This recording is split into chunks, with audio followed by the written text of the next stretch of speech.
Brothers in Tech is a weekly podcast focused on personal and home technology, helping provide you, our fellow brothers and sisters in tech, with some information, assistance, and recommendations.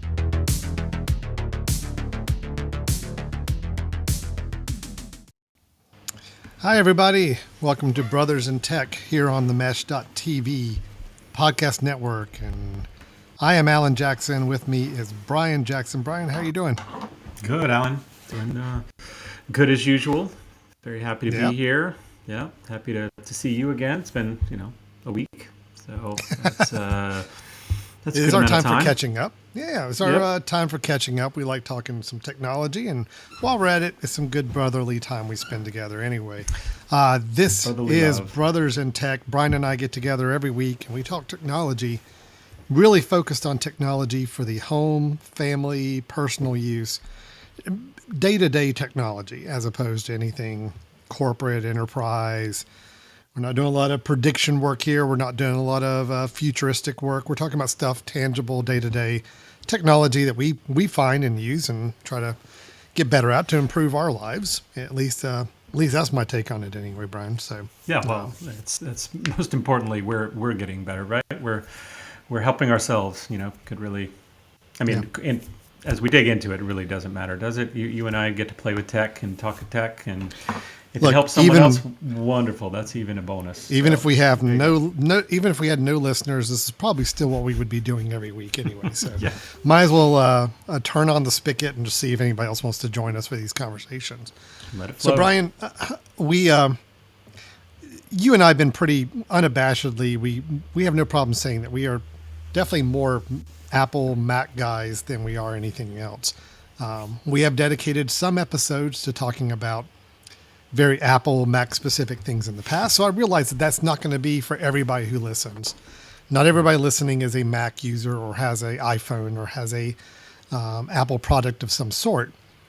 So I'm just going to go ahead and say it right now. Today's episode, if you don't have an iPhone or not thinking about getting an iPhone in the next little bit, may not be a whole lot here for you. So I'm giving you permission to sign off at this point, because really we're going to be talking about the latest operating system that just got released for the iPhone. It is iOS 16, which is their latest operating system. For those not understanding the idea of the operating system, this is the actual system that runs the functions on your phone. So when you turn on your phone and you've got the interface and the grid of icons and all the buttons and things you can do, that is the operating system. That is what's running your hardware of your phone. And like I said, there's a new version that came out just this week. So we're going to talk about it. We're going to talk about some of the highlights of it. We're going to talk about some maybe little known facts or improvements that also came along with it. And also Brian and I along the way just kind of give our impression of how we think this does as an update. Is it worthwhile? Is it worthy of your time to make the update? What could you gain from it? And I think, it's kind of crazy to think that we would have spent time on an episode talking about a one version upgrade on a phone operating system. But it's just the fact that so many people have iPhones, so many people depend on them daily. It's almost, Brian, gotten to the point where people, I think, are a little more excited about the phone updates than they are even like Mac computer system updates nowadays. Do you agree with that? I think that's clearly the case. Yeah, it affects more people. The Mac itself is. I don't know if the daily usage of the Mac is getting quite certainly not the appeal of the iPhone. So when people see that their daily driver, which is this iPhone, is getting an update, I think it's a much bigger deal. Now, for you and I who work on Macs all the time and we do work on the Macs, I get very excited about that part as well. But I do too. but no, the iOS, and let me maybe kind of piggyback on what you've said so far, that this is the operating system, but this is also and not an incremental update. This is a very large update. So when you're in an operating system update, usually you'll see, hey, this is an update for everybody, from 15.6 to 15.7. The point is kind of the incremental updates. They'll have 15.1, 0.2, 0.3, 0.4.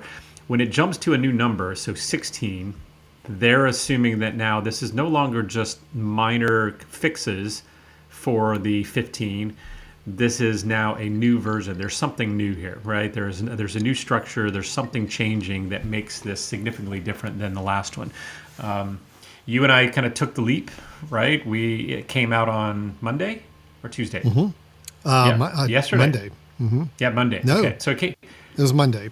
I think, maybe Monday or even early yesterday morning. But I think it was available. I know it was available for me, early yesterday morning, or at least that's when I went after it. And I will just say that is not recommended for anybody else in the future. When you see a new update, now the incremental updates, I always say do them, right? If you're on 16.4 and it says 16.41 or 16.5, go ahead and do it, right? I mean, it's always good if you can wait, but most of those I think are more safety issues. So when they'll say this is recommended for everyone, do it, because that usually means there's some vulnerability that's there that they've patched, and they need you to patch it soon so you don't get affected. It's either a security, safety related patch, or maybe it's a feature that was not ready in time for the major release, and they rolled it out as a 0.1, 0.2 update later on. I agree with you. Pretty much the point updates, I don't think twice about. I just go ahead and update it whenever I see those pop up.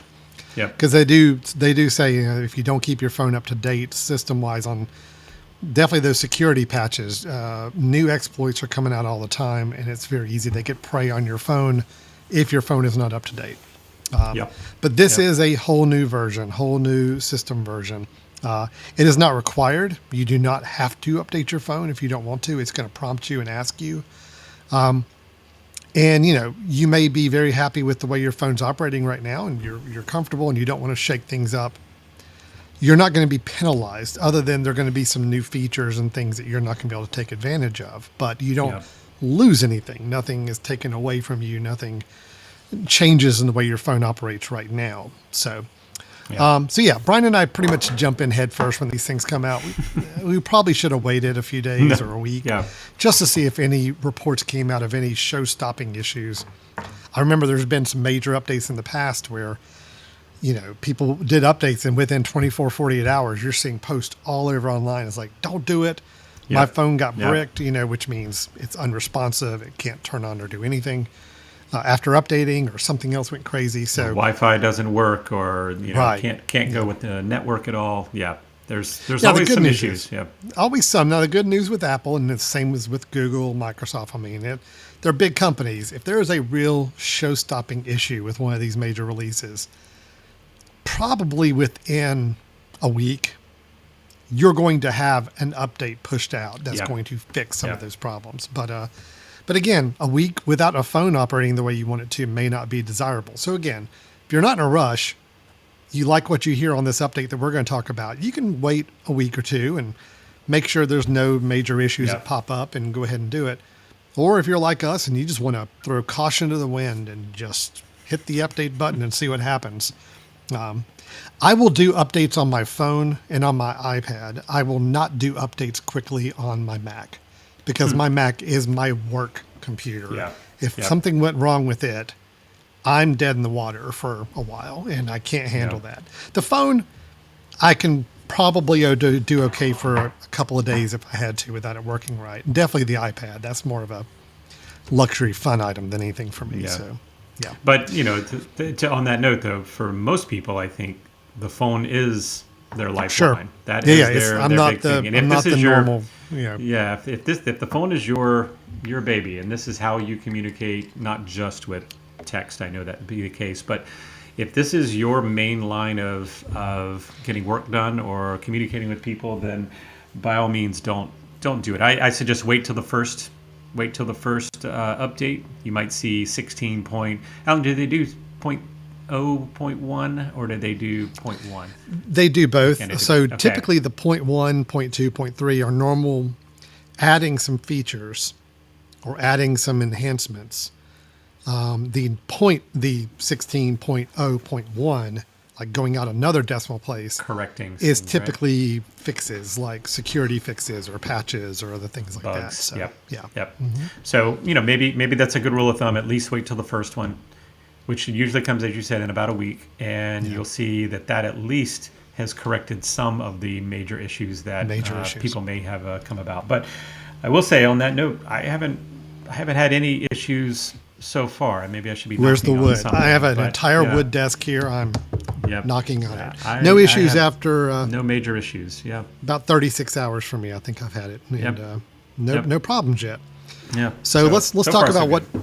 let's talk about what iOS 16 is and what its main core function features are that they really promote with this update. Couple of things they really try to play up right off the bat about this new operating system, and it's very evident in 3 or 4 of these images you see on the screen here, is the lock screen. And that is the first kind of big selling point I think that this operating system has. Just as an example, Brian, my middle son, he's told me for weeks now that he is so excited about getting iOS 16 because he wants to customize his lock screen. So that was it. He didn't know anything else that iOS 16 Yeah. did. He's like, I just know that it gives you the ability to customize your lock screen, and that's what I want. So the lock screen is your screen that when you first turn on your phone before you unlock it with Face ID or with a key, a punched in Keypad, key, passcode. passcode. That's it. Before that, your lock screen is what's visible to you. Now, before iOS 16, Brian, the lock screen was just date, time, and then you had a button for flashlight Yep. and a button for camera. Is that right? That's correct. That's correct. And then you had some of the battery information and the Battery top right, indicator and your Wi-Fi and all of that. So you could see that from that initial part, and you would see notifications.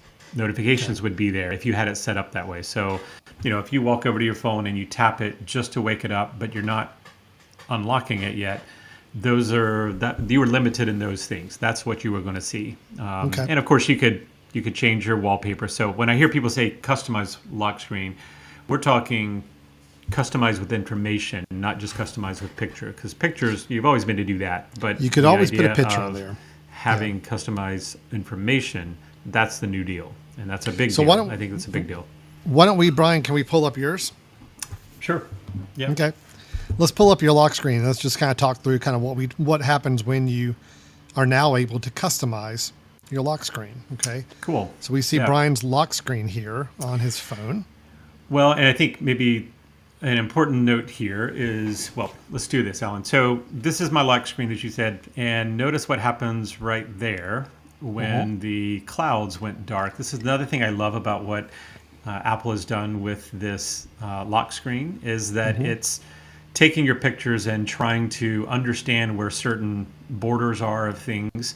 So as you can see, the mountain there is actually hiding part of the time, which is something I didn't do. I put it in there and it said, we're noticing a break here in the image. We're going to try to give some 3D action and have that layer over, which is really cool. But the other nice part is that my phone just went to sleep. And of course, we're seeing the plugged-in version of it. So when I wake it, just by touching on it, there's the light of the clouds go there. So and it wasn't the entire picture getting lighter. It's just it noticed. We think this is a different part of the image, so we're going to make that darker and lighter, which is super cool. So as you notice, this one I haven't really customized in terms of widgets to be able to add more info. Do you want to talk about that first? I mean, I have another one. I was going to show how to switch them. Yeah, why don't you do that? Show switching, and then we'll show how to customize it, and then I'll show mine as well. So yeah. So, and the other thing that's new here is that you've always had just one lock screen, right? This is the only one you have, right? You can go and swap the picture, but this is all you have. So now, just like you would with some of the other kind of app switching, if I click and hold, now I have multiple lock screens that I have created, multiple options. And these are all that I just kind of quickly created just the other day. And as you can see, some of them are images, some of them actually have some information. I'll go and pull up one that has some information there. And you'll see now there's something underneath the time, which I put in, what is the left side there is the next items I have coming up on my calendar, and on the right side are my battery. I'm sorry, battery of my AirPods, and then on the very far right, sorry, Like a I have you keep temperature touching and it. Yeah, weather temperature gauge. Yeah. right. So those are things that I added, and if I were to click and hold on this particular lock screen, you'll see that at the bottom I have customize. I can click customize, and now it's giving me areas that I can tinker with. So if I were to click at the very top where it gives the date, now it says you can put other things up there. I could put weather up there. I could put my activity up there. I could actually change the kind of listing the way I have my calendar. I could do several things up top. Let's say I just want to put weather, and I'll put a version of weather up there. So it still gives my date, but it also puts weather up in the top. So that's kind of nice. You can put some other info. I can also click that off and go to the clock. Now I can kind of tweak that a little bit to say how I want the color of the clock or color of any of the information that's there. I could do the font differently. So that's nice. And then the same thing goes with that next round, which is of course where the real fun stuff happens. Is you have lots of options of what I could throw into that little strip there. And as you can see, you are limited by space, Al. And this is one of the things I have to say. I didn't read up enough about it in advance, and I was kind of ticked off about that they only gave you one strip. I was looking to fill up my entire screen with some things that I might want to do, but you're only allowed that strip right there, which means 4 single items or 2 double wide items or two and 1 and 2 2 and 1 here, like I have here. Yeah. So that's a little disappointing. You obviously know they have the ability to do the others. I guess they're just trying to progressively get us into that mode. I don't know. Right. So yes, you have a strip where you can add your own widgets, and they do provide you with a bank of widgets to start with. Now, I'll say too, from my perspective, Brian, I was a little underwhelmed when I got into the lock screen customization for a couple reasons. One, you can't move anything on this lock screen. So basically the time is locked down. The strip above your time is locked down. The bar is locked down underneath the time of where you can put the widgets, but I can't move the widget bar. I can't move the time. I can't, slide them around. The widget bar is limited. You are getting up to 4 widgets you could possibly have. And honestly, I realize this is going to grow over time, but Apple, the widgets they give you to start working with are a little limited. I didn't really find tons that I felt like I was going to use. Granted, Well, got the things it's only I using want, the Mac built-in. It's only the things the Mac controls. It's the Apple built-in one, which I understand. Yeah. So overall, I'm a little underwhelmed, but it's still customization. I will say having some of that data on the lock screen without me having to go and open up the phone to see it, like temperature or like a next appointment on my calendar, is really nice. And it's already been helpful today, even just using it for the first full day. So I get it. There are some benefits there, but I guess the lack of customization and right now the lack of a lot of interesting widgets to play with was a little disappointing, but No, I was too. But this is where we need to talk a little bit about Apple's strategy for those who aren't aware or haven't been in this ecosystem in a while. They tend not to put things out that aren't either completely dialed in or they're completely confident about. And sometimes they actually, I think they purposely put things out in a slow drip so that it looks like they're continuing to evolve, right? They give you a little bit here. If they gave you all of it, then they figure, okay, well, where do we have our point 1, point 2, point 3 that's going to come up, right, to be able to offer more of these things. And obviously, if you have experience with the widgets that have been working with iOS for what was it just iOS 15, Alan, or 14 have the widgets as well on the actual home screen where you could add widgets. I don't remember. So I think it's at least Yeah. within the last just the last iOS that Sure. we've been using widgets, and widgets were the exact same way. When they came out, I was so excited to finally have not just our icons, but I could put weather or something on the home screen.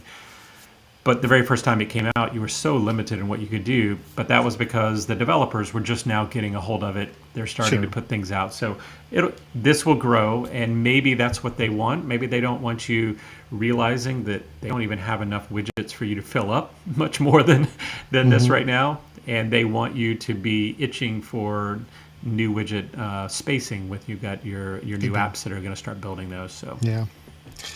Well, I switched over to mine, so this is my default. It's very yours is very boring. exciting.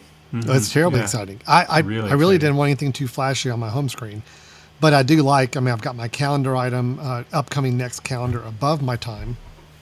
I've got weather, and then I've got my activity ring information as well, tied into the Apple Fitness and activity rings. Does that show So- you're dead, or what is that? Yeah, I guess it just went up. I guess when it's unlike, there it is.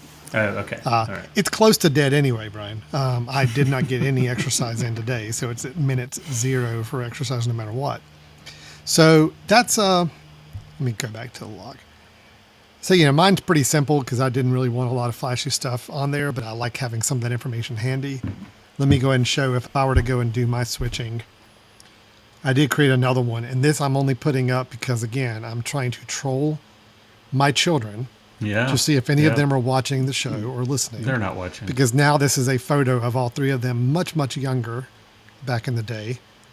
My youngest is now 16 years old, but he is there standing in the middle. But it does give you some nice, when you want to make an image as a background, it does give you some nice filters you can use and apply to the photo to kind of give it some interesting looks. So with this one, I've actually got my home app keyed in. It's showing me like my front door, whether it's locked and the system is disarmed or not. And then I've also got some news items piping in on a widget there. So like the latest headline on the news. So a couple other different ways you can kind of play with that, but you are limited to that strip of where you can put those widgets. And then you can customize where I currently have the date on that Wednesday, September 14th line. You can customize that as well. So Yeah. I like having the whole choosing the different ones. That's kind of nice. Oh, the switching. Yeah. Yeah. That is nice. So, I can go ahead and build if I wanted to have one like, at a holiday season or whatever and say, all right, I'm going to use this for a while and switch it around. You can do it and it's so easy to do. You can go ahead and build I can go ahead and add a new one right now. And when I say to add one, it gives me a lot of pre-built options to work with. Either one's based on photos. Here's one's based on astronomy and weather, different color collections. So I've got some buttons up here about what type I want to add, so I can actually create a new wallpaper from here. And then it would give me the capability of choosing what widgets to put on. Yeah. I save it, and now that's available to me if I feel like I'm in the mood to have that as my lock screen in the future. Yeah. So. And I do love that it provides suggested photos, and those are photos that would allow it to have the 3D version, right? As you can see, like the one down there this with one. your head hiding your this clock. is much younger me Who is and that much young less guy? facial haired Wow. me. Yeah, I know. It automatically saw my photo and said, hey, this may be a good lock screen because, damn, you're really attractive. You may want to have this on your screen for people to see. And but like you said, it also went ahead and automatically keyed in to kind of give it a cool effect with it overlapping my time. Yep. Now, Yep. if I were to add some widgets to it, let's say if I put my rings out there, It's going to tattoo your that's head. if that's the only one I want to have. It's now yeah. like a little bullseye tattoo yeah. on my head there. So yeah. Yep. And if I say And actually, add interesting. it- So, Alan, notice this is something I noticed before as well. Is that when you start adding stuff, notice it removed the ability of your hair to cover the time there, right? Just because you added that. I think once right? I added that widget to it. Now, if I were to go, It kind of brought everything up. if I went and customized this again, let me see if I got rid of this. I want to see if it does it. Yep. I Yep. brought that feature Yep. back now. Because it just said, okay, it's going to be weird if your head is overlapping the time, but not overlapping the widgets. So Right. it's doing a little AI work on your photos there. It's not perfect. I tried to get it to replicate it with some other photos I had, and it didn't always do that effect the way I was hoping. So, Yeah. but Yeah. it's kind of cool. I mean, if It is cool. if it works out good, it's pretty nice. Yep. So I do like having all those options to kind of flip around between. So that's the lock screen. Yep. Did you have anything else on that, Brian? Anything else you thought was interesting there? No, not really. Other than, I mean, I think you're going to mention this, but maybe now's a good time to do it. Alan, if you go and tell it you want to customize again, or with me, that's fine. Yeah. So as you notice, I'm in the app switching here. So if I were to say, yes, I want to, work on this one. Actually, let's do that again. You can see there's the focus button. And for those that don't know, focus is something that, Apple put out, I don't know, I think that's also maybe 2 versions ago, but focus is you can set up and say, when I'm at work, I want this to happen. I don't want notifications, or I don't want this, or when I'm at home, I want certain things to happen. So I can actually click on focus and say, I want this screen or this lock screen only to come up when, I'm in my personal focus time, right? Yeah. So if I happen to switch to work and I have work focus here set to when I get at my office, so it knows my location. When I'm in my office, it automatically switches to work focus. So maybe I have a completely different lock screen that I want to use. So, Yeah. I think that's pretty slick too. That's starting to make it much more dynamic and useful. Maybe you, for example, maybe you don't want, the image of, Alan, you and I on a cruise, having way too many drinks. Maybe I don't want that one going on at work, but I do want that one when I'm at home, right? Or I do want that one at a certain time. So that's pretty slick. I do like the idea that you can tie those things to, because, what they've done is they've really taken the watch mentality, right? I mean, the Apple Watch, you can switch really quickly between different watch faces based on, what you're doing or based on where you are. They've kind of taken that same approach here, which I really like. I think it's slick. So I do like it. I look for it to be expanded on over time, adding more widgets, more capabilities to it. But I mean, it's better than what we had before. Yep. And I really do love the switching capability. The tying to the focus, I think that's something that I'm still going to have to really dig into, because I just have not gotten into the focus world yet on the iOS system. I think it's intriguing. But if you're not someone who uses focus now, you haven't set those parameters, you set up what apps are available to you or what notifications you get based on what focus you're in, then the lock screens aren't going to mean a lot to you on the focus side. Yeah. But they are really cool if you use that function. Yeah, great. Well, that's the lock screen. So there is some editing capability. There are some nice things to play with on that. Oh, you okay? You lost some power? No, lost some sorry, light? no. trying to darken my my image there because Well, it definitely did. Get blinded, but a little too much. But Okay, all right. go ahead, talk amongst yourself. Let's talk about some other stuff going on with the iOS update. So messages was something that got a lot of attention, and I'm gonna see if I can bring up something with messages here. By the way, I do see that one of my sons did see the photograph that I put up of him from about 12, 13 years ago. So good to know. Good to know one of them's watching. That's great. Well, your oldest son has now become your favorite son. Congratulations. Yeah. Yep. Congratulations, son. You made it.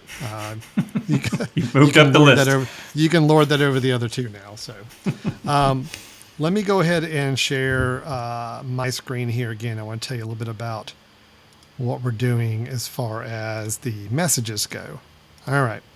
So with messages, you do have a chance to now edit messages, which many people are going to be rejoicing right now when they hear that. But yes, the idea is that with messages, you can now edit a message that you just sent, or you can unsend a recent message altogether. Now, I think there's a time limit, Brian, on how many seconds you have to do this, where you can unsend a message. Editing, I think you have a pretty good window, right? But I mean, if the unsending, you have a much shorter window of time to do that in. Yeah. So there is a let's see. I'm just looking really quickly here. Yeah, there's definitely a time limit, and I apologize. I don't know what that is right off the top of my head. Well, I just put that I it put you on tested the it. spot for that. So yeah, Yeah, yeah. I think it was 10 to 15 minutes that there was that's an what I was unsend. thinking. Yeah, I think Yeah. that's what we remember talking about before. No, this is incredibly nice. And something where you send something out, click send, and then right away you're like, oh, go. That's just a bummer. The fact of editing and unsending, I think there's kind of different time limits that go with those, but it's a really good idea. Now, Alan, have you played with this yet? Have you tried this? No. I Okay. never make any mistakes when I type Oh, yeah. I on guess text it's kinda messages, hard so I to- really haven't had a chance to do any editing of any problems. Right. Yeah. Well, I'll tell you something that actually everybody should know very quickly is that I tried this yesterday with one of our fellow brothers, Jeff, who's been on before. So I sent him a message, and then I edited the message, and then I went back and deleted the message. And on my side, what I saw was the message went away, and there was like maybe a little background text there that said, "You have a message that you deleted." Okay. Great. I thought it worked awesome. I had sent it to him and I said, hey, let me know how this comes through. And his response was he sent me an image of his screen, and his screen showed all the messages. It showed the first one, it showed the edited one, and then said Brian had deleted a message even though it was showing all of them. If your recipient is not on iOS 16, it shows up as regular messages. So be aware. don't just start firing away until you get a lot of people that are on iOS 16. That's a really good point. Okay, so really what we're saying is if you Yep. if you have upgraded to iOS 16 and you're wanting to use this whole unsending or editing messages, your recipient needs to be on iOS 16 as well for it to work. So right now, if you send a text to just about anybody, they're going to see all your messages because they're probably not on iOS 16 yet. Good point on that. That's very good information. That was actually, I'm really happy I tested that because, of course, you type something, you're like, oh, okay, well, I'll reread it when I send it and then you redo it. But actually, it doubles the messages on someone who's not on that. Now, Jeff went and updated to iOS 16 right after that, and then he went back and it actually showed the previous text. Actually, no, I'm sorry. Take that back, Alan. Here was the process. He went to update, went back to his text string where I had deleted previously. It still showed the same messages, but now any new message that I send and then edit and delete was showing up correctly. So if the person is on iOS 16, you're on iOS 16, this process works great. If they're not, whatever you send when they're not on iOS 16 will actually stay there and continue to go. All right. So actually, well, I can even show should we here, try this? Or do you want to do it? Well, actually, I can already show you. This is a okay. Great. So with my wife, we were texting after she'd updated. I don't know if you can see it in the screen there, but it actually says Suzanne Jackson unsent a message. There you go. Okay. Yep. And then it shows edited to nice, like a different word she typed. So she had typed a word and then she did an edit to a different word. So yeah, it does show you those. And then we were just sending dumb cat videos to each other. So that's what the cat with the giant garlic bread stick is there. Yeah. That has nothing to do with iOS 16. That's just that's just me. Cat with garlic bread. That's just something I found really funny. Yeah. But yeah, it does to give you a note to at least say unsent a message. So you do know that they unsent one. Okay. Right. You will see that. You just won't see what the original message was. And if they edited something, you can get a note to say like what they edited. So at least you know that an edit was made. And I think that's a little bit for some safety and security purposes, Brian. I mean, I think the idea that if you could completely erase the fact that you sent somebody a message could open up some problems, especially with people harassing or a stalker type situation or bullying. So you want to have some paper chain to show that, yes, something did transpire here, but now that person has unsent it. But you still don't know what the original message is, which is the point of unsending it. So, yeah. I would be interested to know security-wise whether that will be easy to obtain. So let's say that I sent you a harassing message and I edit it or even delete it. you have the ability to say, well, listen, he edited this, so it's not showing what it was before. I wonder if, because I know security is really, really tight with Apple, you won't be able to go and get other people's things, even if your law enforcement has a hard time getting some of those things without permission. But I wonder if that is something that they will release to say, listen, you sent it, and we have the ability to show what you sent because that was an action you did initially. So, it's almost like this provides a layer over to not show it, but also that layer is not really getting rid of the original thing. So, so that would be interesting to know how that's going to work out in terms of, the safety concerns and the security of the information that you send. But just fair warning, right? Don't think that this is going to work with everybody for a while. It may look right on your side, and that's the hard part. I wish that Apple had built in something on my side that said, you deleted this. However, this person is not on iOS 16, so it's going to continue to show up. Right. That would be some really sort nice. of some sort of highlight, some sort of note on that. Yeah. Yeah. Okay. Yep. So I think that there's some great things about that. It certainly makes I hope it doesn't make us lazier with our typing. That people will just blast away knowing that they can easily edit afterwards. I hope that doesn't continue because that's already pretty bad. But I was going to say, based on my time online, I was going to say it's at a pretty low level to begin with, so I don't know how it can get much worse. Right. Brian, while we're still talking messages or Yep. at least messaging systems, can we talk email as well? Yeah. I'm just kind of Yeah, skipping yeah. around the mail app. Let me share mine. So Okay. a couple things I was excited about with the mail program that was going to be added here on iOS 16. And a couple things that really play up is the fact that if you do email through the stock iOS mail app, you've got an undo send feature. So that same kind of idea. If you send an email, you have a 10-second window to decide you want to unsend it. So again, that's good for those accidental sends. You hit the send button by accident or you realize you sent it to the wrong person. You do have 10 seconds to go and quickly unsend it. So basically what it's doing is it's prepping it to send off, but it hasn't actually released it into the internet for 10 seconds because you have a little bit of a window to go in and make that change, which is good. That's fine. The thing I was the most excited about is I was trying to find the closest thing to a snooze capability on the email because snoozing is something that's really big for me. If I get an email coming in my inbox and I don't want to deal with it, I don't need to look at it for another 5 days. I don't want it to stay in my inbox until 5 days later. Snoozing is something a lot of other mail apps will let you do. The iOS mail app has never allowed you to do that natively. It does now have a remind me feature. So for example, if I take email here and I can do let me just go in. If I go in and actually do this reply button, I do have some other options now. One of them being notify me, or remind me. So if I say remind me, yes, it'll tell me, hey, do you want me to remind you about this email in an hour? Do you want me to remind you tonight, tomorrow, or choose another specific time?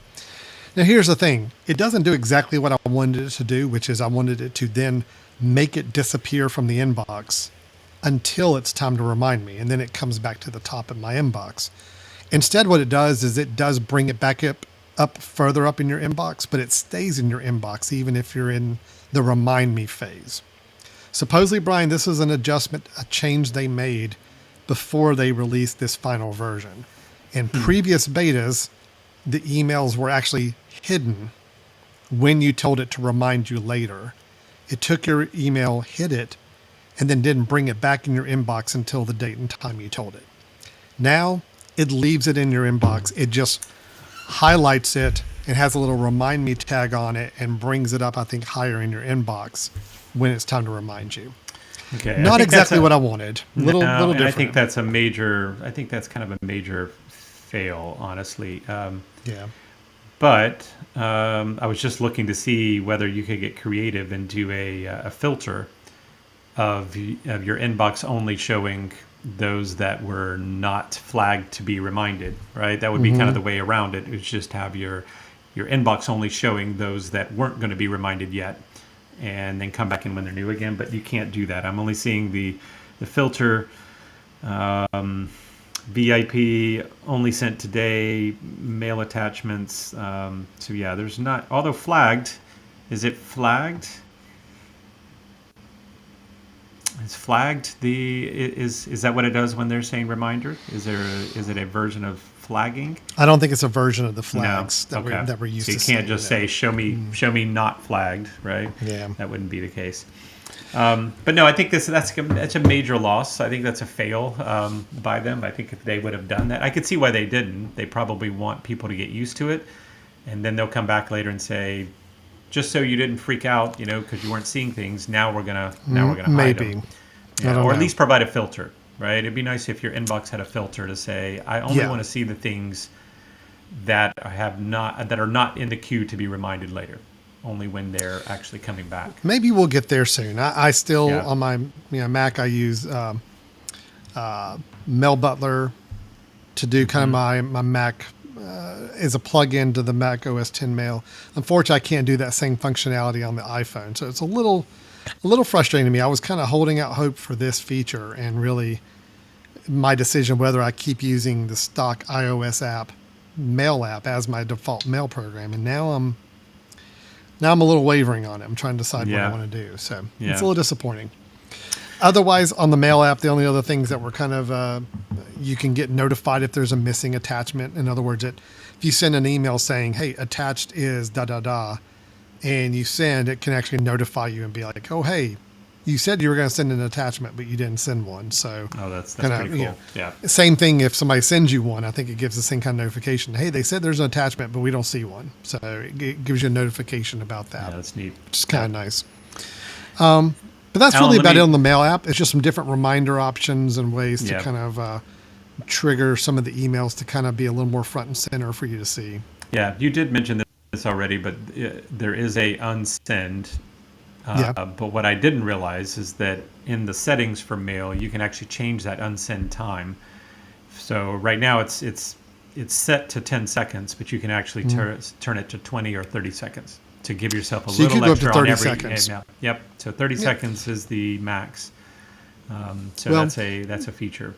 Just know that the only thing I'll say is just a little takeaway from that is just remember, if you set it for something like 30 seconds, it does mean that your email will not hit the internet channel going to your recipient for 30 seconds. I know sometimes I was on tech support this morning with somebody and they're sending me a document and they're like, okay, I just hit send and you should be getting it any moment now.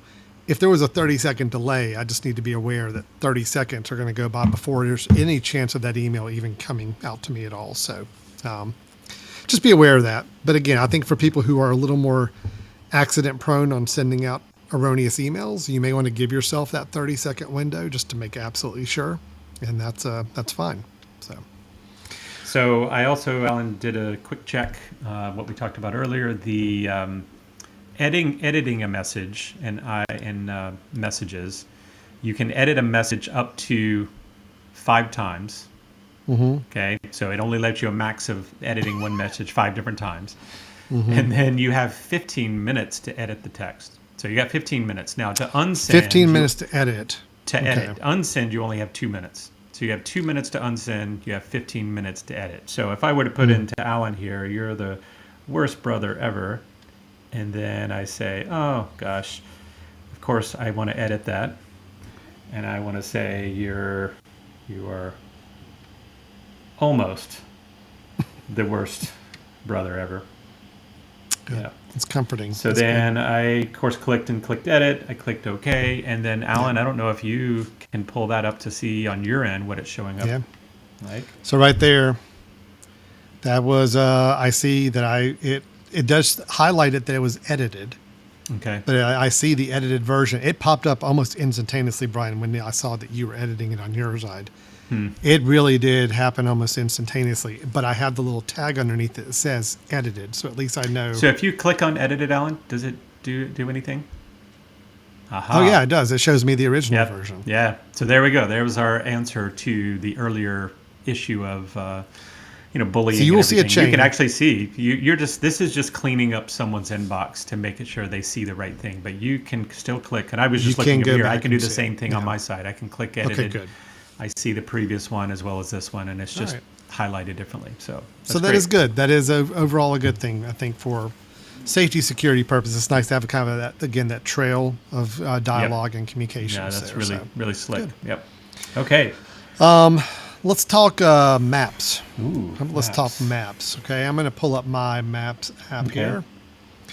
The biggest thing that was added on the app here on the Maps is the fact that, and this is such a big thing. I've needed this for Huge. years now. Huge. Is that if I wanted to create a map directions to a place, let's say if I want to go visit my son at his school, got it pulled up, you'll notice it shows me a direction path, but it has a button for add stop. So in other words, if I need to Finally. make a stop on the way, but I want to have a multi-point trip routed for me, I can now do that. So if I say I got to add a stop and let me do somewhere in Statesville, Statesville Regional Airport. Sure, I'm going to go by the Statesville Airport first. Okay, and I'm going to move that up. Now it's going to show, okay, great. I'm going to route you to the airport, and then I'm going to route you all the way back over to the school. And it's showing me it's 32 minutes to get to the airport, 49 minutes to get to my next destination. Yeah. So now it's showing me the whole trip is an hour, 20 minutes. And I've got those stops. I can add as many stops as I need. I think there might be a limit, but generally the number of stops you may actually need, you can put in here and have it all routed out for you.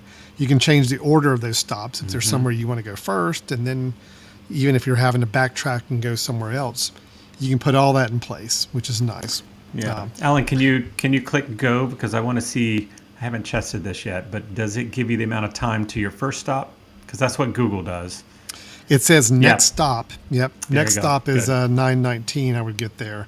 32 minutes. Now, if I want to go and view the whole trip, there it is. I can see. Yeah. It shows me my estimated arrival time at the school is 10:07. So it is telling that's me, very nice. hey, next stop is here, but yet if your final destination, you should get here. Plus, you can add new stops while you're in transit. So let's say you are moving, you're following a path. You don't have to stop your current and end your current navigation to go in and add another stop. You can actually say add stop while you're in transit somewhere, and then it will recalculate everything and give you that next stop and then go from there. So Yeah. that, Have you to me, tried is this yet? Have you huge. tried it? Yeah. Have you tried that on Siri? Like, have you tried voice to say No, add stop? not Or on are you Siri. doing it on button? Okay. I rode with somebody. I was I riding would with hope somebody. that that's and the just case. Yeah, I would hope yeah, it's I'm easy, sure. right? I hope it's easy, like, hey, S word, add a stop for this, or Yeah. search for this. So See, like that's right now, great. the phone thinks I'm starting to travel. It's got me in travel mode. So if I go in here and say, hey, you know what, I want to add a stop. Let me look for a coffee shop and let me add Dunkin' Donuts to the mix. Now it's routing me to the Dunkin' Donuts before Yeah. it takes me to my other stops. That's So great. This is so nice. I'm Yep. loving this. Well, and for many people, this is the caveat here. I know we get excited about these things, and there's probably a lot of Google folks or Android folks that are, everything we've said so far, they'll say, we've had this forever, right? Yeah, And that I is probably true. The lock screen, Android's been able to do that for a very long time. Google Maps has been doing added stops for a very long time. Sure. So these are all catching up. I think they're catching up in a way that they're potentially cleaner in the way that they do that, which again is Apple's thing, right? I'm going to let you guys go forward. We're gonna catch up, but we're gonna do it even nicer, or we're gonna do it Yeah. so it looks nicer, or that it works more effectively. You're gonna do it faster. We're gonna do it potentially better, and that's at least their mantra. Alan, if you want to switch over really quickly to mine, I just want to show, which is something that also I haven't used before. So I just put in that I was going from my location to you, right? And Okay. it shows, okay, it's going to take a day and 15 hours to get over there. But the idea that center button down there now, I could say, no, actually, I'm going to be going Friday, and I'm going to be leaving at, 6:50 at night, or I want to arrive by, I love that. I love that I want to arrive at your place by Oh, the that's 19th, nice. Yeah. and say done, and then it's going to tell me, I'm guessing, yep, you need to leave Sunday at 4:37 a.m. I love that. I mean, that's super slick. Oh, no, right? that's Just great. Makes it really, really nice if you're talking about I long didn't trips even or see that. Yeah, that's so picking good. people That's up. good. So, yep. So Maps is getting a ton better. I honestly, I haven't used Maps probably in the last 6 months. I started using it. Before that, I was totally Google Maps because Google Maps Yeah. was just so much better. I think I'm to the point now where I'm going to at least try to Yeah. use this. Hopefully, that it's a little quicker than it has been. I've been But I on like Apple it. Maps for a while. I'm a fan of it. One note I'll make about the multi-stop directions. When the new Mac OS comes out, operating system, you could actually set up that multi-stop directions on your Mac and send it to your phone, and it will Yeah, be there. So in other words, if you don't want to have to do all this looking up keying locations and in. creating Hmm. this whole navigation system on your phone, you could do it on your Mac and then send it to the phone, and the phone will have all the stops keyed in. So if you're researching to say, okay, I want to figure out a good restaurant to go to, and you're searching on your maps to find it, plug it in on your desktop, send it to your phone. Your phone will have that multi-stop Yeah, that's pathway great. ready to go. So I love it. It's good. Yep, yep, That yep. is the Maps app. Let me show another one, Brian, which is Sure. the Weather app. You may think, okay, well, that's not terribly exciting that the Weather app got updated, but I think it's a worthwhile upgrade here. Apple purchased the app Dark Sky, which we've talked about in months past. It was a really good, nice, well-featured weather app. Apple bought it, so we knew that they were going to be integrating some of this new app into the weather app. Up until now, Brian, pretty much I use the weather app for just a quick glance on what's going on. But Yeah. if I really wanted to see more detail about the weather, I would scroll down to the bottom and hit the button to go to the weather.com website and Right. see more details. I will say with this update, I'm probably good to stay within this weather app for most of my weather needs. You still have hour by hour, you still have day by day, but you do have a radar, precipitation Hmm. radar, which was not in there before, which is kind of nice. You got a lot more detail than you had before with pressure and humidity, a lot easier to kind of see and spot there. But also, if I were to go in here, now I can actually click on my hour by hour view and actually see it throughout the day, highs and lows, exactly when those highs Yeah. and lows will hit. And I can flip through each day this way and get a lot more detail about it with a little summary of each day as well. Again, this is the stuff I was going to the weather.com website to get. It's now built into the weather app. It's still not the most full featured app ever for weather, but it gives a lot more information than it did before. And I think I'm kind of to the point where I could probably stay with this and get just about everything I need Yeah. on this going forward. So Yep. Yep. Once again, it's very similar to Maps in that it's now catching up to the things that other people have done, but I think it's Sure. doing it in a very effective way and probably a very good looking way. Whereas other Yeah. apps, were a little fast to do it and were a little clunky, but they had better information. And I'll just quickly mention, Alan, because I just pulled open weather for the very first time, and Oh, yeah, I got there's that. a little notice there that says it introduces severe weather alerts, which is great, Mm-hmm. right? Of course, I'll enable that, so that I'm assuming is going to be a push notification when it believes severe weather's coming, which of course plenty of other weather apps have had in the past, but now at least it's part of the the ecosystem. So. Yep. Yeah, so there we go. Would I like to send you critical alerts? Yes, please do that. And you can see the types of alerts that it's going to be allowing. So, Good. so I'm going to do severe. All right. So, yeah, this is good. I mean, I think weather's better. And, Alan, I know weather is one of the things you can get on your customized lock screen, not only just as a widget, but I think you can get it as the background. It'll kind of change based on the weather in your location, which of course is what the background here does. The cloudiness is showing that it's partly cloudy here, and then if it was raining here, it would show rain in the background. I think that is allowed to happen on the lock screen now, which is kind of nice. That's a dynamic lock screen option. So. All right, let me flip over and I'm going to show. I know we want to kind of hit a few more things where we've been going a little long already, Brian. I think we got wrapped up in a lot of stuff. Surprise. Shocker. So I do want to kind of hit a couple more key things. This is the new Home app. A little caveat with the Home app is they did tout with iOS 16 that not only was it going to be the interface was going to be updated for your home kit management, but also is going to be rolling out support for Matter, which Matter is the kind of the new home automation standard that all of the manufacturers are starting to adopt to make your devices in your smart home communicate together a lot better, a lot more seamlessly. Matter has not been rolled into this update yet. It is going to be something they add on as an update later on. But we do have a new interface for the home app, and already I like it quite a bit. It's a little more functional than just dumping every block I had of a smart home device on a main screen. It actually groups it into scenes and favorites, and then I can have it grouped by my different rooms and see it quickly at a glance. Plus, I have a nice little bar up here of just some key features. If I've got a water detector, if I want to see that water detector quickly at the top, I can see that. If I want to see my climate system, I can see that very quickly up there as well. My cameras are much more front and center than they were. They used to be kind of down at the bottom. You had to scroll all the way down to the bottom to get to. That's really the main thing that's changed here on the home app, is really just this main home interface. And once you get down into the controls for everything, it's not really any different. And I haven't seen a lot of new features. It's just a much nicer, visible way of viewing your HomeKit apps here now. So Cool. Did you have another one? You got something on photos, right, to share with us? Well, photos. Yeah, we can do a couple of things real quick on photos. So yeah, this is one of the things I think you introduced this to me, Alan, was that now as you slide down and see kind of the utilities that you have, one of those is duplicates. And duplicates, if I click on duplicates, it shows these are all the pictures that I have that it has more than one of them. And you can see some of them has more than two of them.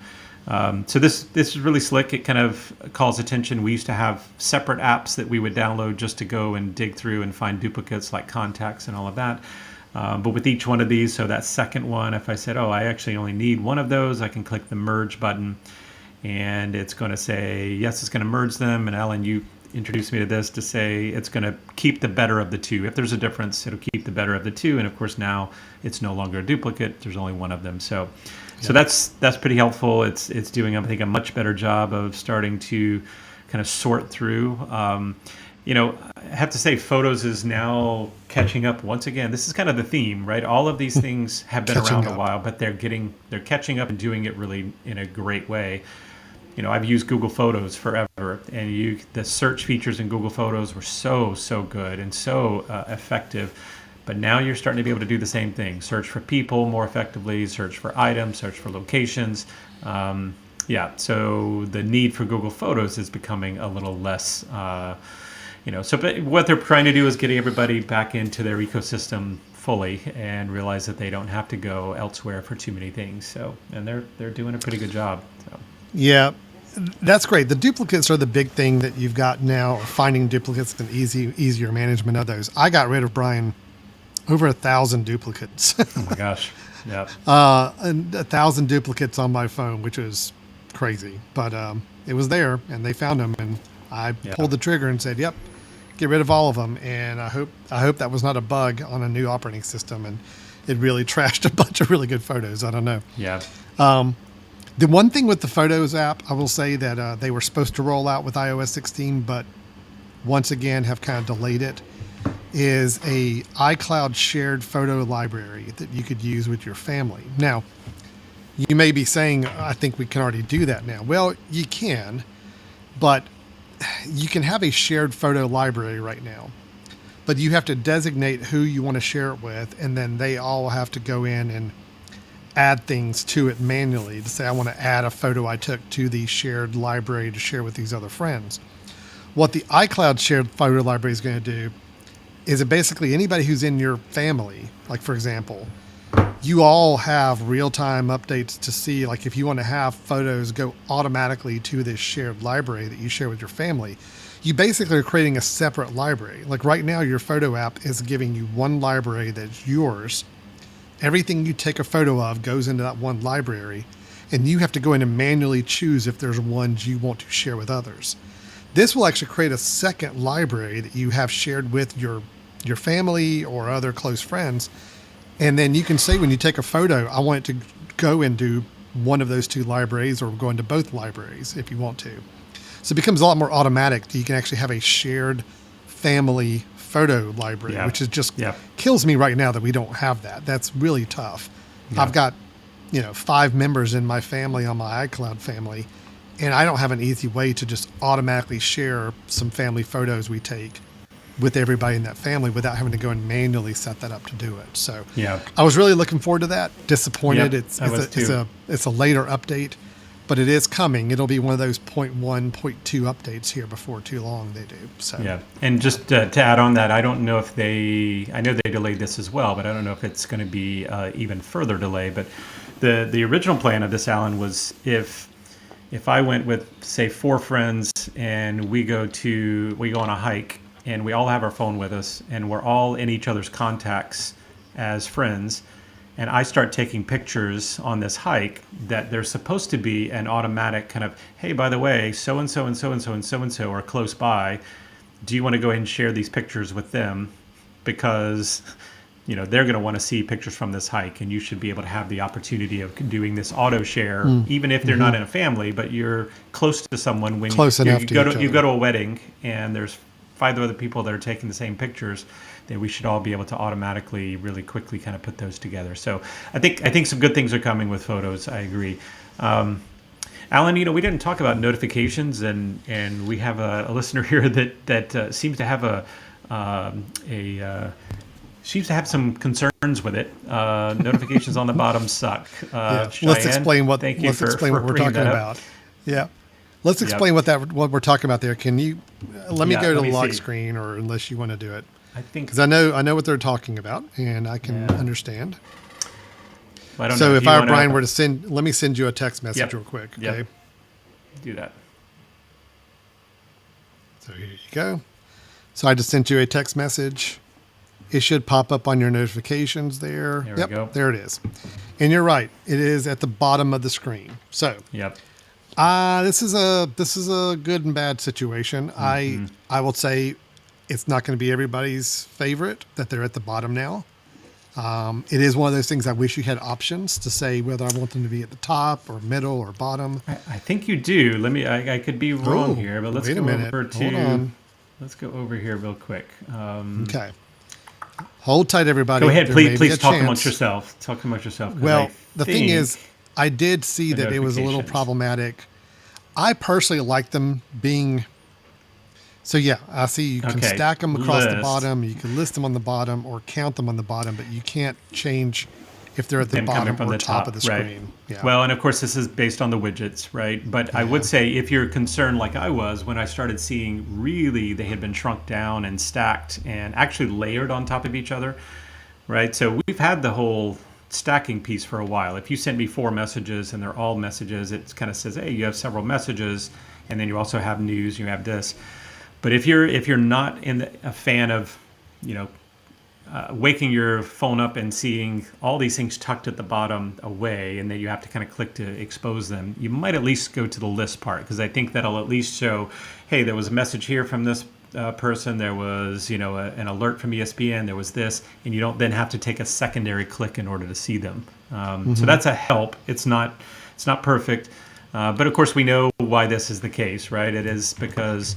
And it goes back to why widgets right now are only one line, and why everything's at the bottom is they're trying to make sure you see how pretty their background pictures are. Yeah. Because if they didn't, if they'd allowed you day one to throw in 20 widgets, you'd never pay attention to how nice the picture is in the background. So Or I if think you could that's pick part and of what they're doing. choose, if you Yep. wanted to have all your notifications back up at the top of the screen or in the middle of the screen or You something. never get to use widgets and all of Right. that. Yep. I don't agree with it, but I totally see that that's their point. I wish there was more customization. I guess it's another one of my disappointments with the lock screen customization is, yes, there's quote customization, but it's very locked down customization. And as you can see, like if I'm listening to a podcast or listening to a piece of music, that player is now at the bottom of my lock screen, which is okay. If I had a pretty picture in the middle of my screen and I wanted to not block somebody's face in the middle of it, that's great. But for me, I have a very generic background right now. So I don't mind that being filled up with information. To kind of keep everything at the bottom is a little odd. So, Well, yeah. yeah. And I will also say anything that has clickable elements to it, I personally like being at the bottom because as our phones get bigger, Closer to your thumbs. I want to be Yeah. able to do it with one button. Alan, Yeah. can you Okay. really quick down to click play on your music there or your podcast? Yep. And then I think, is there a way also where it becomes full screen, which is Yeah. super slick, right? You can Yep. also You can touch it. drag It that goes back. full screen, Yeah, or just I touch love it that. again, and it goes back to a small mini Yep. viewer. Does that with album I do art like or that. anything like that. So yeah, that's nice. And I assume this is with CarPlay and things like that. This will be or in Bluetooth mode. This is going to be the standard, which is Yeah. a nice way to do it. So, okay. Brian, can I hit a couple little really quick highlight things? Just these are real small little items. Yeah, if I told you no, would you not? Or No, I'm still going to do it. okay, I figured. Yeah, go I was ahead. just being polite is what I was doing. Up in the top right corner of my screen, you will see that the battery indicator up there has a number in it. Now, you can choose this option or not. By default, with the new operating system, it is putting this up there, but it is giving you a percentage of your battery inside the battery icon. Now, here's the thing. The reason I'm going to be switching this back over to my traditional view because I don't like the number. The reason I don't like the number is the number is going to be shown in front of what looks like a full battery. So if the number was 20%, Yep. that 20 is still on top of a full battery. So if I were to quickly glance at my battery in that top corner, it's going to at first glance look like it's full, but the Right. number's 20%. I like it visually to show me battery as opposed to trying to read a number on the corner of my screen. That's Yep. just me. Some people like Yep. the numbers, would rather see a battery percentage in that number. That's great. You have that. You have that option, but you can toggle it between the two. So Yeah, yeah, and I have it up there just because it's new. But you're right. I'll probably go Yeah. back to the other. yeah, it's a little misleading. It's great when it's 100% like it is right now, but if it's 5% full, I want to see visually something that really jars it to me saying, yeah, it is 5% full, not 100%. Yeah. You've got up on the settings screen something I was going to Yeah, pull I've got up as one well. piece that looks different. Yeah, that you'll notice that at the top, normally it has the Brian Jackson. That's my iCloud stuff that I can go into, but it also has the family if I have family associated with my account. But then a new one, which actually is kind of slick, it only pops up when you are using your AirPods, is that the AirPods have the menu there, which is a little different, still the same information, little different layout. Alan, I don't know if you've tried the spatial audio, or you don't have AirPods that do spatial audio. Is that right? Do you want to talk about that? You don't have Thank you spatial for- audio. You don't have the nicer AirPods. I just want to hear you say it. You don't have the nicer AirPods. I don't have the nicer AirPods. Okay, There, thanks. I said it. So for people that do, or if you have, I think the big the headphones from Apple. I just did this today, and this is actually kind of interesting. I don't know if it does anything, Alan, but you'll see there the personalized spatial audio. So spatial audio is where the audio is kind of changed. We've talked about this before in a previous episode. So it sounds like you're immersed in the audio. So if your head turns, you actually hear the audio stay in that same visual location. Well, the personalized is actually kind of interesting. I did it this afternoon.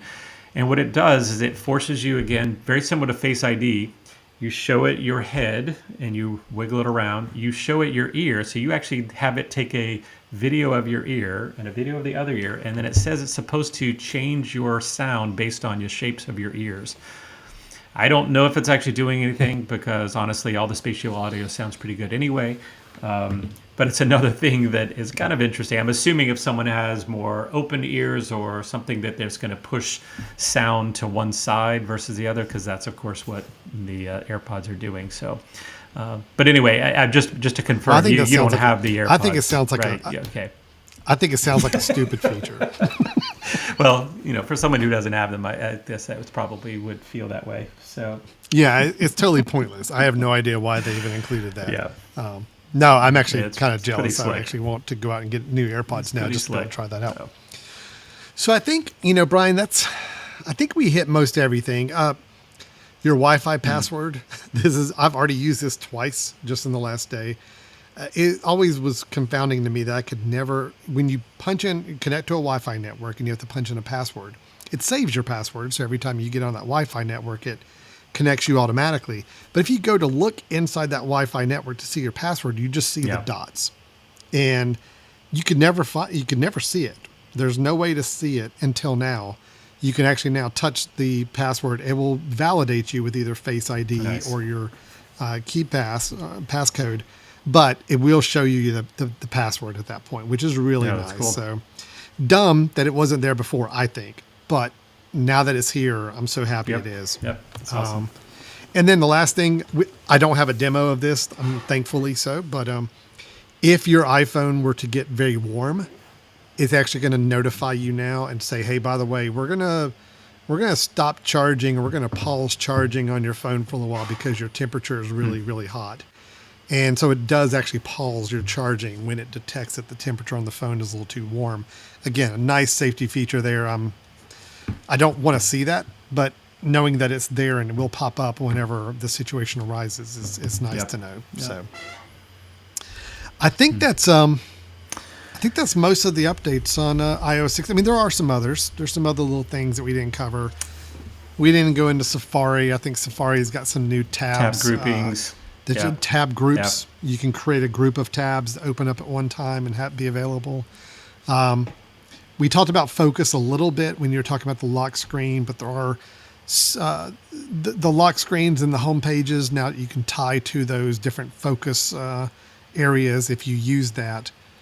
Is a nice feature as well. Again, if you're not somebody who uses focus, then it's not going to mean a lot to you. But if you're really, really focused in on focus and you're using that, knowing that you can really customize those lock screens to pull up based on where you are or what type of things you're working on, is nice. It's good, and I think overall I've been pretty happy. I mean, everything that came with this update is I think nice and seems to work well. I haven't noticed any major glitches yet.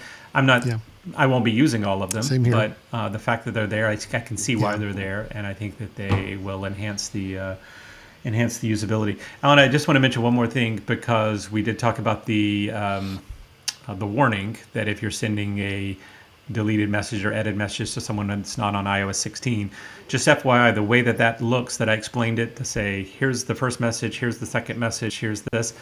That's the way it's always going to look on a non-Apple device. I'm pretty sure it's always going to look that way. So if you send it to a green bubble person or a person that is not on, it'll show up that same way. So just be aware. The editing thing is kind of nice for visual, but it's not getting rid of that message. It's not, getting rid of those things. Well, it's kind of like how it's been with text messages, where if you were to send any kind of text effect that you can do on an iPhone, and you send it to somebody on one of the green bubble people, they don't see the same animation or icon or out that. They will see text that just says so-and-so gave a thumbs up, actually writing it out. Same idea kind of here with these features, is that you're not going to get the true benefit of them without it going to another iMessage user, which is a Mac or Apple user. But again, to make sure that they see the most recent edited version of that text message, they will see that. Now, Brian, green bubble people, if you were to unsend a text message, they'll still see it? Yes. Okay. If you unsend a message to a non-iPhone user, yes, they will still see the original. And actually, that's something we didn't check, Alan. If we unsend each other, can you still see it? I get editing that, if I send an edited version of a text to a green bubble, that they will see each iteration of the text message. That makes perfect sense to me. I'm really kind of surprised that the unsending a text message, I guess maybe you can't even unsend it if you send it to a green bubble person. Yeah. Well, let's go over to yours really quick, because I am also interested. We didn't show the unsend, but I'll let you pop up. I was sending that to you. Mm-hmm. Let's have you jump yours on there. Okay. Here I am. Okay. So now I'm going to undo the send. Yep. Now, is there any clickable things there for you? Nope. Okay. So I not cannot the see editing it. thing. Okay. So unsending to another iMessage user does truly unsend it. They know that you Okay. unsent a message, but they don't know what the message was. My question is, if you were texting somebody on a green bubble and you hit the unsend, does it still unsend or does it Yeah. Switch leave back it? over to mine. Switch back over to mine, and you'll see one helpful bit. So look at the language it gives me. Screen time may still see, and that's Alan, by the way, may still see the message on devices where the software hasn't been updated. So you got to assume that if it's a non-iPhone, it's going to still be there. I think there's no way it can be removed at this point. It's not. I don't think the cross-platform has that capability. So I'm pretty certain that that won't be the case. But we probably need to look into that. Well, we're about at the end of the show, and I figure Yeah. I'm going to take a couple more. I'm going to take some executive decision time here and take a couple extra minutes, and just see, can you unsend green text messages on iPhone? And here we go. No, cannot be edited or unsent. So basically, if you send a message to one person who is a green bubble person, meaning they're not an Apple iMessage person, Yep. you don't even have the option of unsending. Right. Right. If Or you're, you se- can, if you're it'll probably show unsent on yours. It'll say that's the confusing part. If I unsend it on my side, it'll say, "Oh, that's now gone," but it'll give me this message that we have right here. It's just realize it's still going to be there. If it's been no, received, it's still going no, to be there. actually, nope, that's not. When you send your message as an SMS or MMS to someone, which means it's going into green bubble territory, you won't get an option to unsend it or edit it like you would a blue bubble. So in other words, if you are that's the key. texting somebody that's a green that's the bubble, key. you don't Yep. even get the option to unsend it or edit There it. you go. Yep. Yeah. Okay. Now, keep in mind, if you have a group conversation and there's 12 people on it, if one person is a green bubble person, you can't unsend any everybody messages gets- or yeah. edit a message after you send it. It basically lowers the functionality down to the lowest common denominator, right? So. Yep.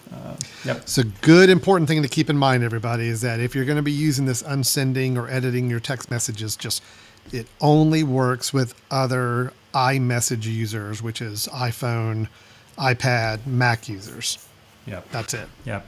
It does Yep. not work. If somebody's on a Google phone or an Android phone, it's not going to work. It's not going to give you the option to even do it. So that's the good thing, is that you're not going to unsend it and it still gets sent to that person and stays there. It just, you won't have the option to unsend it at all. Yep.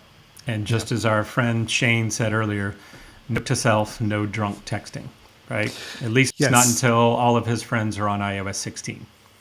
That's right. Everybody needs to be on the same system before you can do some drunk texting. Okay. That's right. That's right. Good to know. All right. All right. That's good. I'm glad we checked that out a little bit. Yep. So Brian, overall, what's your takeaway thoughts on iOS 16 in general before we wrap this up? I like it. I will say that I'm not incredibly overwhelmed, right? It's not one of these where I'm just like, oh my gosh, this is incredible. I love the feature. The features, most of them there are good, and I'd say it actually feels super clean, and I love the lock screen, and I'm looking forward to more widgets and more use of that lock screen. But yeah, I like it overall. I'd say it's a great update. And I think there's more things that we haven't even figured out yet, which is always the case with Apple, where you just have to play with it a while to realize that they changed some menus or something to be more effective. So I think I think it's a good update, and I'm amazed at this point. Again, knocking on wood, I'm amazed I haven't had any issues so far. I haven't had things to freeze or where I'll have to quit an app because it wasn't working the way it was supposed to. But so I think it's good. I think it's good. You? So, yeah, no, I'm happy with it. I'm just wanting to try one more thing here while I got you on the phone, because again, this is what Brian and I do. If you all weren't watching or listening to us, we would be doing this anyway. So I'm going to go ahead and take a little bit more time on this. Anybody, if you're done and you want to leave, Thanks. we get it. No problem. Take care. Thanks. But Brian Should and I I are just going to say bye-bye? I'll say that to you guys now. Okay, yeah, Right. we'll do that. But All Brian and I are going to geek out for just a couple more minutes here. So, Brian, have you done anything to play with the lifting the subject off of a photo? right. Oh, I have not. No, which Okay. obviously is what the AI system is doing right Yep. on the lock screen. So Oh, I'm let's going to look go at in, that. and unfortunately, I have to use a photo of my cat that my wife sent me. I do not like this cat. I'm The just cat telling you looks right a now. little. I mean, it looks a little possessed. Is that Oh, normally the way it looks at you? it has no. It does not give any you know what's about anybody except itself. I'm a dog person now, and we lost our dog a few months ago, and now this cat has adopted us, a neighborhood cat that has decided it's going to live with us. And it was a decision it made. We did not make this decision. She made this decision. So anyway, so I have this stupid cat's photo. So what I'm going to show you though is the cool thing you can do. I chose it because it's a very clear subject. You know, Yep. with the Photos app now, you can actually take the image, and I'm pushing my thumb and pressing and holding on the actual subject. And when I do that, look what it's doing. It outlines it and says, "Oh, I see Wow. that you're trying to highlight the subject of a photo." And I have a copy pop-up button I can press, or I can now take it and move it. Now, what I haven't figured out yet, Brian, is there's a way you can actually take this to another app. And I'm trying to figure out, I don't know if you drag it to the top or bottom or what. There's supposed to be a way you can get it to another app. Straight from that process right there. Yeah. I mean, I know for a fact that if I were to copy it, did I do it? Yeah. So if you copy and paste it into another app, it only Copy, I know for drops sure that right without the background, which is great. I can copy. Where's my copy button? Okay. I think I've already copied it. And if I were to go into my text messages back to you, Brian, and paste it, there it is. So it's Nice. actually pulled out of the background, which is kind of cool. You can do that on any photo that has a pretty clearly defined person or animal or a very clear structure on it of some sort. You can Oh my pull that gosh. out. It takes a little bit of work to kind of get a good fit on it. And I know that I've seen demos of them actually taking it and dragging it into another app instead of having to do the copy and paste. I just haven't quite figured out the mojo to get that done yet. So And I would guess that probably that's probably an iPad app initially, just because maybe, you've got multiple yeah. things there. And by the way, thank you very much. Now I have this devil cat on my phone, Yeah, that you're just showed welcome. up. So thanks. Yeah. Geez. So I thought that was pretty cool. haunt We didn't me. really talk about that. It's a very, very kind of nichey, very specific thing you could do. Yep. Yep. I mean, in the long run, are there a lot of practical applications for it? Maybe. I haven't quite thought of one yet, but right now it's a nice little show and tell item Yep. to show somebody. Yep. I think I Just to think it's take pretty it and be able cool. to pull that off. Yeah. It's. I mean, honestly, there's if you haven't played with just the AI stuff itself, right? Allowing the images to start doing things for you. For example, using your camera to translate text is something yeah. that you can do incredibly easily now. You can hold your camera up to some sort of language, and it will not only be able to copy that text, but it also I believe it can. I don't know if it's going to do it since you're on a video feed, but Well, it's supposed to be able to do it with video now too. oh, is it okay? But I it's also thought. if you pull up a foreign language, or you go to if you're abroad somewhere, you hold your phone up next to the street sign that has a word you can't understand. That there's a way to translate. Once it recognizes that it's text, it will start to give you options to deal with that text, which of course Google has done for a long time, but now building it into the ecosystem is pretty slick. So yeah, there's some good things. Yeah, a couple nice things with it. So overall, Yeah. iOS 16, I'm happy with. I think once we got past the first 3, 4, or 5 versions of iOS that really kind of caused the whole operating system kind of really shape where it is now. I'll admit the last 5 or 6 versions, I don't think any of them really resonated as major changes to how we operate the phone or how we use it. They all introduced nice features. They all gave us some nice capabilities, but I couldn't even tell you like what came out in last year's version or what came out the version before that. It's more incremental for me, what I'm seeing. The home screen still looks the same. The way we interact with it still basically the same. It's just adding a few other elements to it to make that experience as pleasurable as possible. But Yeah. I'm always looking for anything that helps with productivity and efficiency. And I do feel like there are some things with the lock screen and some other tools. A couple on the emails are helpful. A couple on the messages that just help with how we operate and how we get things done on a daily basis. So I agree. Okay. So great. Overall, that thumbs is up. So yeah, iOS 16. I'd say again, if you are not if you're not an early adopter, you're not someone who's just foaming at the mouth to get it now, I'd give it a week before you make the update, just to play it safe, just in case there are some showstoppers out there that haven't been uncovered yet. Brian and I have done. We took the risk for you. We've upgraded. We're saying welcome. It's good. So I think if you did decide to do it now, you're probably not going to have a problem. But it's always good to kind of wait if you can. If you're able to be patient, it does pay off, I think. So. Well, there's nothing here that I think you'll be majorly struggling without. But I will just quickly mention, you will want to upgrade this before too long. Let's say in the next 6 months, Sure. when all the apps start to be built on this platform and then they start to really take advantage of this, that's when you absolutely will want to be there. Up to that point, it's just cool. It's cool to get new stuff and cool to learn new productivity, but there will be a point in time where you will be hindered by having an older operating system. So it's not just, hey, it works well. It'll start working worse because things will start being geared toward the new system. So. Yeah, every application you update, if you update Facebook, you update, any other Google app or whatever on your phone, those are going to get more and more catered to the latest iOS operating system, which means they could be over time degrading performance and functionality on older ones. So you will want to eventually keep it up to date, but you don't need to do it the first week if you don't want to. So, That's right. Yeah. All right. Well, Brian, if anybody has any other features about iOS 16 that we didn't mention that they think are pretty important, or just questions about the iOS operating system and upgrading and all of that, anything we can help with, how do they get a hold of us? Yeah, send us an email at info@themesh.tv. So that's info@themesh.tv. You can send us your thoughts.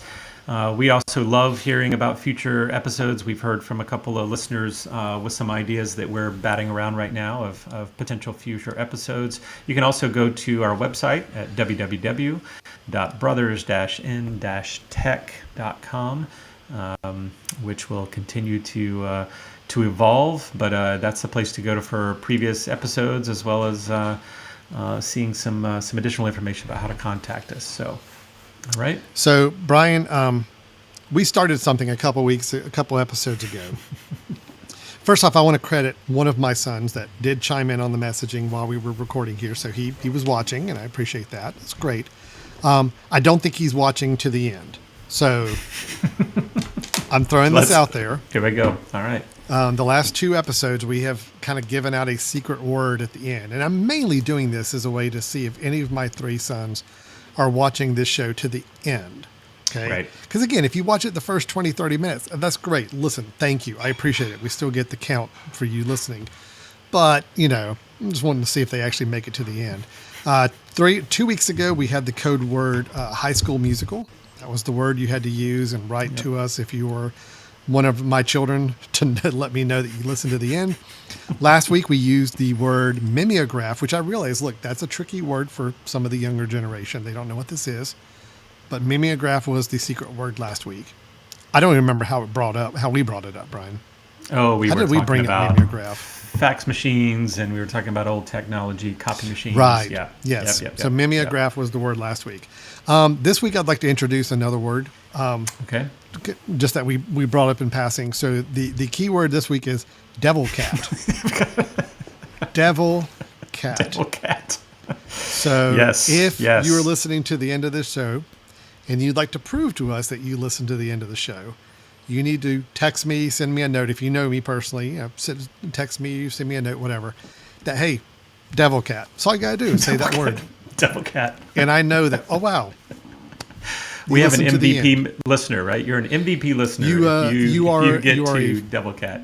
You are one of my friends and family, and you listen to the end. And that's Right. that's admirable, and I Bravo. appreciate that. So that is my code word. Again, code word is devil cat.